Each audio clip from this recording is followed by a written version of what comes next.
इजराको पुस्तक 4 अध्यायको 24 पद। तब यरुशलेममा भएको परमेश्वरको भवनको काम रोकियो अनि फारसका राजा दाराको शासनकालको दोस्रो वर्षसम्म यो रोकियो। इजराको पुस्तक 5 अध्यायको 1 देखि 17 पद। तब भविष्यवक्ताहरूले अर्थात् भविष्यवक्ता हाग्गै र इद्दोका छोरा जकरियाले यहुदा र यरुशलेममा भएका यहुदीहरूलाई इजरायलका परमेश्वरको नाममा जो तिनीहरूमाथि हुनुहुन्थ्यो भविष्यवाणी गरे। अनि साल्तिएलका छोरा जरुबाबेल र योजादाकका छोरा योसुआ उठे र उनीहरूले यरुशलेममा भएको परमेश्वरको भवन बनाउन सुरु गरे। अनि उनीहरूसँग उनीहरूलाई सहायता गर्ने परमेश्वरका भविष्यवक्ताहरू थिए। त्यही समयमा नदीवारीका राज्यपाल तत्नै, सतरबोज्नै र तिनीहरूका साथीहरू उनीहरू कहाँ आए र उनीहरूलाई भने, कसले तिमीहरूलाई यो भवन निर्माण गर्ने र यो पर्खाल खडा गर्ने आदेश दियो? तब त्यस प्रश्न मुताबिक हामीले यो भवन बनाउने मानिसहरूका नाम के थिए सो तिनीहरूलाई बतायौं। तर उनीहरूका परमेश्वरको दृष्टि यहुदीहरूका बुढा प्रधानहरूमाथि थियो। यसैले त्यो कुरा दारा कहाँ नपुगुन्जेल तिनीहरूले उनीहरूलाई रोक्का लाउन सकेनन्। अनि तब यिनीहरूले त्यस कुराको विषयमा पत्रद्वारा जवाफ फिर्ता पठाए। नदीवारीका राज्यपाल तत्नै र सतरबोज्नै र नदीको यतापट्टि भएका तिनका सङ्गी अफरसकीहरूले राजा दारालाई पठाएको पत्रको नक्कल यो हो। तिनीहरूले उनलाई एउटा पत्र पठाए जसमा यसरी लेखिएको थियो, राजा दारालाई नित्य शान्ति रहोस्। राजालाई यो थाहा होस् कि यहुदियाको प्रान्तमा हामी महान परमेश्वरको त्यस भवनमा गयौं जसको बनाउने काम ठूला ठूला ढुङ्गाहरूले भइरहेको छ र पर्खालहरूमा काठहरू लगाइरहेका छन्। अनि यो काम छिटो छिटो भइरहेको छ अनि तिनीहरूको हातमा सफल पनि हुँदैछ। तब हामीले ती बुढा प्रधानहरूलाई सोध्यौं र तिनीहरूलाई यसो भन्यौं, कसले तिमीहरूलाई यो भवन निर्माण गर्ने र यी पर्खालहरू खडा गर्ने आदेश दियो? तपाईँलाई जानकारी दिनलाई तिनीहरूका अगुवाहरू को रहेछन् सो मानिसहरूका नाम लेख्न सकौं भनी हामीले तिनीहरूलाई तिनीहरूका नामहरू पनि सोध्यौं। अनि तिनीहरूले यसो भन्दै हामीलाई जवाफ दिए, हामी स्वर्ग र पृथ्वीका परमेश्वरका सेवकहरू हौं अनि हामी यो भवन निर्माण गर्दैछौं जो यी धेरै वर्ष अघि बनिएको थियो, जसलाई इजरायलका एक महान राजाले निर्माण गरेर त्यसलाई खडा गरेका थिए। तर हाम्रा पिता पुर्खाहरूले स्वर्गका परमेश्वरलाई क्रोधित तुल्याएपछि उहाँले तिनीहरूलाई बाबेलका कल्दी राजा नबुकदनेस्सरको हातमा सुम्पिदिनुभयो, जसले यो भवन ध्वंस पारे र मानिसहरूलाई चाहिँ कैद गरेर बाबेलमा लगे। तर बाबेलका राजा कोरेसको पहिलो वर्षमा यिनै राजा कोरेसले परमेश्वरको यो भवन निर्माण गर्ने हुकुम दिए। अनि परमेश्वरको भवनका सुन र चाँदीका जुन भाँडाकुँडाहरू नबुकदनेस्सरले यरुशलेममा भएको मन्दिरबाट निकालेर लगेका थिए र तिनलाई बाबेलको मन्दिरमा पुर्याएका थिए, ती भाँडाकुँडाहरू पनि कोरेस राजाले बाबेलको मन्दिरबाट निकाले र तिनलाई एकजनाको हातमा सुम्पिदिए जसको नाम शेशबस्सर थियो, जसलाई उनले राज्यपाल तुल्याएका थिए। अनि उनले उसलाई भने, यी भाँडाकुँडाहरू लिएर जाऊ, तिनलाई त्यस मन्दिरमा राखिदेऊ जो यरुशलेममा छ अनि परमेश्वरको भवन त्यसकै ठाउँमा बनियोस्। तब यी शेशबस्सर आए र परमेश्वरको भवनको जग बसाले जो यरुशलेममा छ अनि त्यस समयदेखि अहिलेसम्म नै यो बनिँदैछ र अझै सकिएको छैन। यसकारण अब राजालाई असल लाग्यो भने यरुशलेमका परमेश्वरको यो भवन निर्माण गर्ने हुकुम राजा कोरेसद्वारा दिइएको थियो कि थिएन भनेर राजाको भण्डार गृहमा खोजतलास गरियोस् जो बाबेलमा छ। अनि यस कुराको विषयमा राजाले आफ्नो इच्छा हामी कहाँ पठाउन्। इजराको पुस्तक 6 अध्यायको 1 देखि 22 पद। तब राजा दाराले हुकुम गरे र पुस्तकहरू राख्ने घरमा खोजतलास गरियो जहाँ बाबेलका मूल्यवान वस्तुहरू राखिएका थिए। अनि अकमतामा मादीहरूको प्रान्तमा भएको दरबारमा एउटा पुस्तकको मुठा पाइयो जसमा एक विवरण थियो, जुन विवरण यस प्रकारले लेखिएको थियो, कोरेस राजाको पहिलो वर्षमा यी कोरेस राजाले यरुशलेममा भएको परमेश्वरको भवनको सम्बन्धमा हुकुम गरे त्यो भवन बनियोस् त्यही ठाउँ जहाँ तिनीहरूले बलिदानहरू चढाउँथे अनि त्यसका जगहरू बलियो गरी बसालियोन्। त्यसको उचाइ 60 हात र त्यसको चौडाइ 60 हात होस्। ठूला ठूला ढुङ्गाहरूका 3वटा लहर होन् र एक लहर चाहिँ नयाँ काठको होस् अनि खर्चहरू चाहिँ राजभवनबाट दिइयोस्।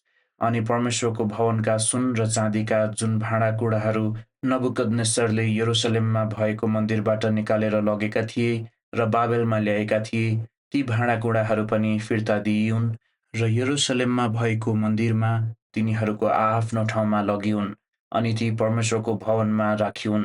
यसकारण अब नदी पारीका राज्यपाल तत्नै, सतर बोझ्नै र तिमीहरूका सङ्गी अफरसकीहरू जो नदीको पारीपट्टि छौ, तिमीहरू त्यहाँबाट टाढा बस। परमेश्वरको त्यस भवनको कामलाई छोडिदेऊ। यहुदीहरूका राज्यपाल र यहुदीहरूका बुढाप्रधानहरूले परमेश्वरको त्यो भवन त्यसकै ठाउँमा निर्माण गरून्। साथै परमेश्वरको त्यस भवनको बनाउने कामका निम्ति तिमीहरूले ती यहुदीहरूका बुढाप्रधानहरूलाई के गर्नुपर्ने हो सो म हुकुम गर्दैछु। राजाको सम्पत्तिबाट अर्थात् नदीपारीको करबाट झट्टै ती मानिसहरूलाई खर्च दिइयोस् र उनीहरूले रोकिनु नपरोस्। अनि तिनीहरूलाई जुन कुराहरूको आवश्यकता पर्छ अर्थात् स्वर्गका परमेश्वरका होमबलिहरूका निम्ति जवान बहरहरू, भेडाहरू र भेडाका पाठाहरू, गहुँ, नुन, दाखमध्य र तेल यरुसलेममा भएका पुजारीहरूको माग अनुसार तिनीहरूलाई दिनहुँ नबिराइदिइयोस् र तिनीहरूले स्वर्गका परमेश्वरका निम्ति मिठो बास्नाका बलिहरू चढाउन् अनि राजा र उनका छोराहरूको जीवनका निम्ति प्रार्थना गरिदिउन्। अनि मैले हुकुम दिएको छु, हरेक जसले यो वचन बदली गर्ला त्यसको घरबाट काठ उखालियोस् र खडा पारेर त्यो त्यसैमा झुन्ड्याइयोस् अनि यस अपराधको कारणले त्यसको घर एउटा खुरान बनाइयोस्। अनि जुन परमेश्वरले त्यहाँ आफ्नो नाम बसाउनु भएको छ, ती सबै राजाहरू र जातिहरूलाई नाश गरून्, जसले यो उर्दी बदली गरेर यरुसलेममा भएको परमेश्वरको त्यो भवन नष्ट गर्न आफ्नो हात बढाउलान्। म दाराले नै यो हुकुम दिएको हुँ, यो काम झट्टै गरियोस्। तब नदीवारीका राज्यपाल तत्नै, सतर बोझ्नै र तिनीहरूका साथीहरूले तुरुन्तै राजा दाराले पठाएको अनुसारै गरे। अनि यहुदीहरूका बुढाप्रधानहरूले निर्माण गर्दै रहे। अनि भविष्यवक्ता हाग्गै र इद्दोका छोरा जकरियाको भविष्यवाणीद्वारा उनीहरूले उन्नति गरे। अनि इजरायलका परमेश्वरको आज्ञा अनुसार अनि कोरेस, दारा र फारसको राजा अर्थजर्जसको हुकुम अनुसार उनीहरूले निर्माण गरे र समाप्त गरे। अनि अदार महिनाको तेस्रो दिनमा त्यो भवन बनेर सिद्धियो। यो दारा राजाको शासनकालको 6औं वर्ष थियो।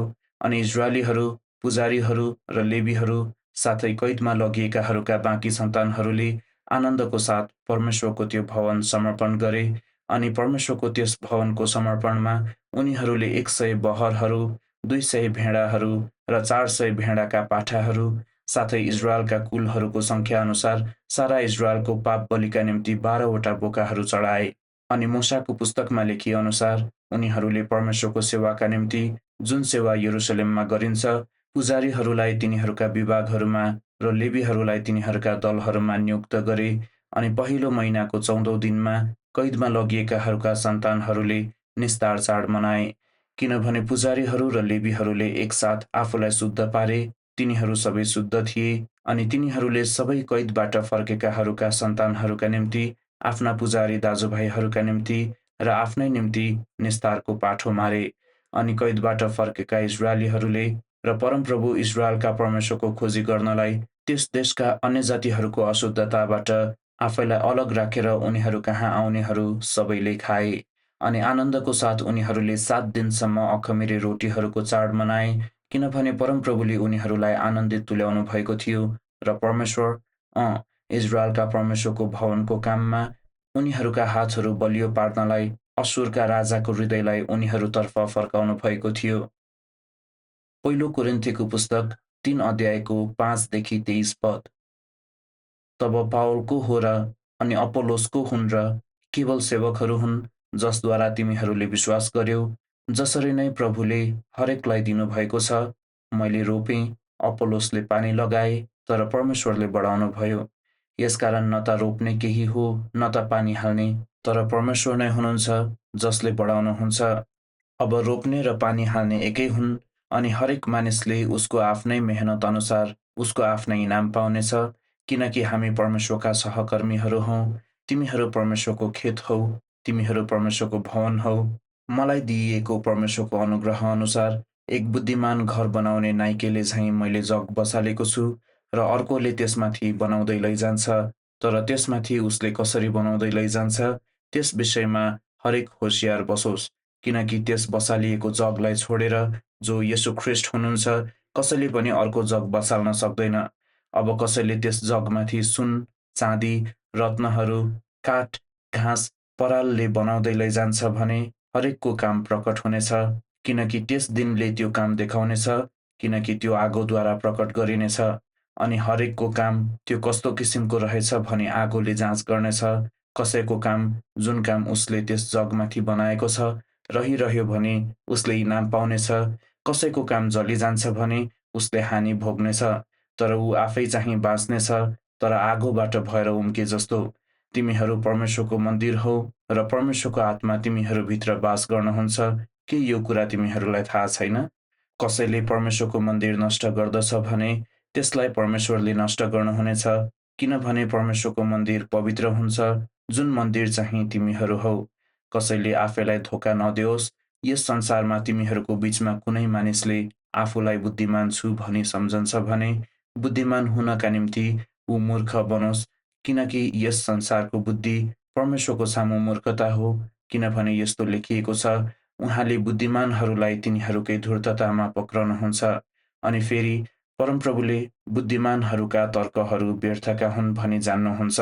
यसैकारण कसैले पनि मानिसहरूमा गर्व नगरोस्, किनकि सबै कुराहरू तिमीहरूकै हुन्, चाहे पावल वा अपोल्लोस वा केफास वा संसार वा जीवन वा मृत्यु वा अहिलेका कुराहरू वा आउने कुराहरू, सबै कुराहरू तिमीहरूकै हुन्। अनि तिमीहरू ख्रीष्टका हौ र ख्रीष्ट परमेश्वरको हुनुहुन्छ। हितोपदेशको पुस्तक 20 अध्यायको 26 र 27 पद। बुद्धिमान राजाले दुष्टहरूलाई छरपुष्ट पारिदिन्छन् र तिनीहरूमाथि चक्का गुडाउँछन्। मानिसको आत्मा परमप्रभुको बत्ती हो, जसले शरीरका सबै भित्री भागहरूको खोजी गर्छ।